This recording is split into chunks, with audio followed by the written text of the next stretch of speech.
Skilled nursing facilities, or SNFs, provide essential healthcare-related services to many in our community, particularly older adults and those with significant health conditions.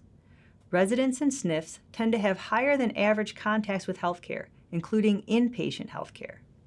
Residents also have an overexposure to antibiotics, putting them at higher risk for becoming colonized or infected with multi-drug resistant organisms, or MDROs. With a higher number of residents colonized or infected with MDROs, as well as the many unique challenges in SNF settings, MDRO transmission is common within SNFs.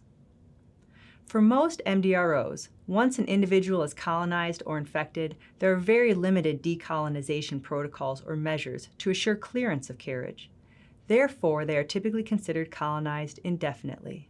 Enhanced barrier precautions, EBP, were developed in response to data showing that many residents at higher risk and certain high-contact residence care activities have an increased likelihood of transmitting MDROs.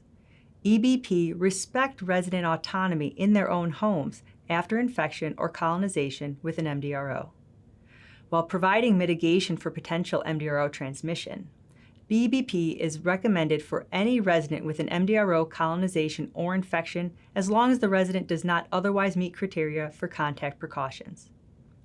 EBP may be used for residents with wounds or indwelling medical devices, regardless of an MDRO status. Residents with acute diarrhea, draining wounds, or other secretions or excretions that cannot be covered or contained still should be placed in contact precautions rather than EBP.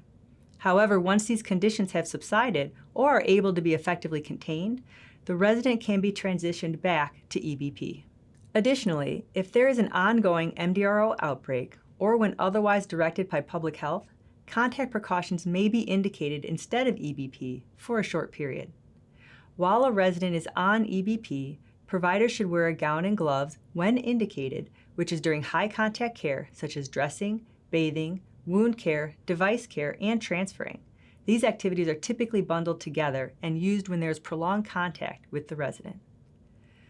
Limiting PPE usage to contact care situations preserves the autonomy and dignity of our SNF residents while protecting the vulnerable populations residing there from MDRO transmission. Contact your local or state health department to learn more about EBP.